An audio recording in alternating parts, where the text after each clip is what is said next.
so many people go their entire lives absolving themselves of the most important decisions they could make, of the most important actions they could take, because that's not only what affects you, your life and your happiness, but everyone around you and ultimately the country.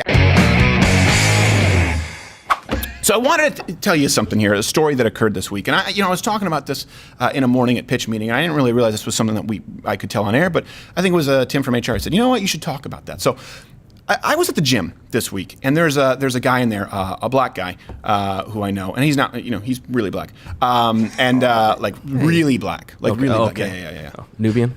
Yeah. Nice guy. He Christian guy. He coaches basketball for underprivileged kids at a church, and we talk all the time. I go in. We always enjoy each other's company. I was just talking with him about jiu-jitsu. He was talking about basketball. We were kind of learning from each other, and the conversation transitioned to politics. Right at one point. And it started with me, I think we were talking about athletics and the whole kind of transgender athletics thing.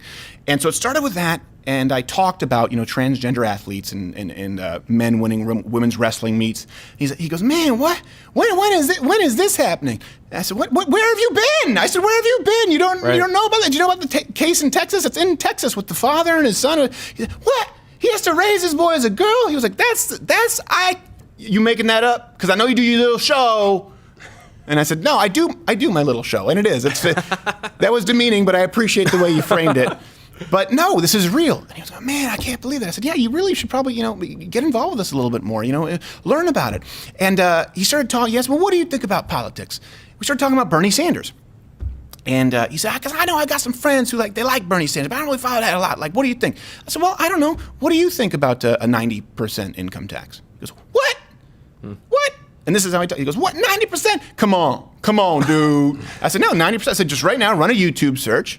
You can see Bernie Sanders saying that a 90% tax wouldn't be completely out of line. And as we're talking, he's sitting there going man, that's crazy. This other guy comes up, and I know him. He's also a good guy, Christian guy, but he's a Chicago guy. Yeah. So you know what that means. He's a Chicago Union liberal. And he walks up, and he's this kind of guy who tries to bulldoze a conversation. He goes oh, what are you talking about, Bernie Sanders taxing 90%? And I said, yeah, talking about taxing 90%. He goes, yeah, well, do you, that's because, do you like your roads? Right away, he's going to this generic socialism argument. And the black guy's the black guy, what I love is the black, I don't want to use their name, so I am saying black guy, so whatever, you can be offended if you want. He says, well, do you like your roads? And the black guy goes, roads. He's like, what you talking about? I can see in his brain. He's like, that's what we call a non sequitur. But he goes, roads. And the guy goes, yeah. How do you think government works? Roads, police department, Social Security. And I said, right. Social Security, Medicare, Medicaid, welfare, public schools, DMV, post office, all programs that work really well. And the black guy goes, yeah, but they don't though. And so that set Chicago white guy off. He starts going nuts. He starts going, oh, this is Donald Trump. He goes, I don't care what you are. I'm a Christian, but Donald Trump is a horrible man because no one treats people like that. I said, well, treat people like what? He goes, what? Do you watch the news? That's what it is. He goes, do you watch the news? And the black guy's like, he kind of does it. And I was like, just stop. He goes, do you watch the news? It's terrible. I said, well, listen, whether he's a good guy or not, I think that we have a rip-roaring economy and we're better off. He goes, a rip-roaring economy? Why do you say that? I said, well, I don't know. We have the lowest unemployment that we've had in decades. We have the highest labor force participation rate. We have a job surplus. We have $5,000 as the median household increase for middle-income families, not including the super wealthy. I think this is a pretty good thing. And I said, also, lowest black unemployment rate. And the black guy now goes like, yeah, that's true. That's true. I said, more black businesses being started than ever before. I can relate. He goes, yeah, that's true. I read about that. And the guy goes, yeah, well, what about GDP? That's well, hold on a second. I thought we want to talk about sort of these metrics that really affect everyday Americans. He goes, you know what? He starts bringing up his phone, and he brings up something about the GDP, and it wasn't really relevant. And I refuted it and pointed him to another source. And he goes, yeah, well, that's the problem. You Republicans only care about money. I said, what? You brought it up. Yeah. You brought up the GDP. Wait. So at this point, he goes, yeah, you Republicans only care about your greed. And the black guy, he turns to me. So this guy, I will say, love the guy. He's a little fickle. Because then he turns back and he goes, yeah, but you kind of do, though. He goes, right, like you Republicans, like a lot of white Republicans, like, y'all really care about money, like a whole lot, right? And I said, well, not real. I don't think so. He goes, no. I said, no, I really don't think that's the case. He goes, what do you mean? I said, okay, right now I pay half of my income. Okay? He goes, yeah. I said, you probably pay pretty close to that. Probably not because, you're in Texas, but if you were in California, you'd be paying close to half your income. I know that he's a pretty successful business person. He goes, yeah, okay. I said, so I want to know if half isn't enough, what number is enough? You tell me what number is enough. How it would pay for all these programs that Mr. Chicago is proposing. And as far as greed, I would like to know, and this isn't original, this is something from Thomas Sowell, I believe, and it's been repeated. I said, what I would like to know is, why is it greedy for me to want to keep more than half, but not greedy for someone else to want to take more than half? And he said, yeah. That's food for thought. That's what they really went, that's food for thought. And he went back to Chicago, food for thought. And I will say, listen, this is a good example of, is he black? Yes. Are there cultural differences at play here? Am I colorblind? No. It's very entertaining to white people sometimes to listen to black culture. He goes, food for thought. And then, I don't know, the Chicago guy went on the elliptical, and that was that. But the point that I'm making here is, this is a black guy who is not a Republican at all. And afterwards, by the way, he took me aside later the next day and he said, you talking about this some research, I think Trump is I think he's like a dick, but I agree with what you said. I think it's I think it's better now than Obama. And he started talking about that. And I'm going, here's the point, folks. Sometimes convincing people is not that hard. Sometimes it just takes trying. I want people to understand this. Just having those conversations in day-to-day life, I can't tell you how many times that's happened. That's before we've done this show. That's before we've had thousands of people line up to go to school shows and talk about how this program or other programs have influenced their sort of political walk. It all started with me having conversations with people. That was the basis for Change My Mind.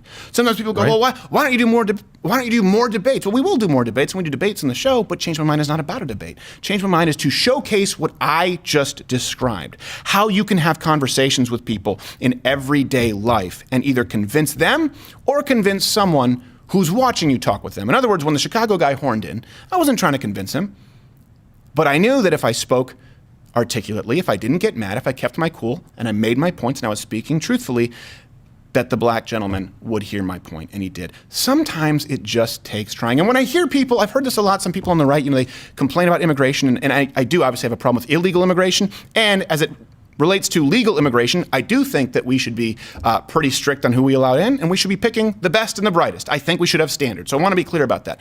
But sometimes you have people who say, well, the thing is, you just look at the demographics from people coming in from these countries, black people or brown people, they vote overwhelmingly Democrat, and you know what? The more you let come in, we're going to lose we'll never have any more conservative principles. Hold on a second.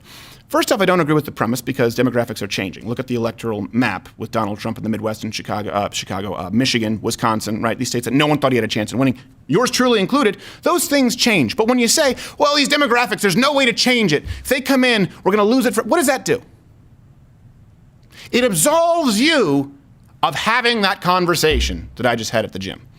Did it mean that I missed a workout? Sure.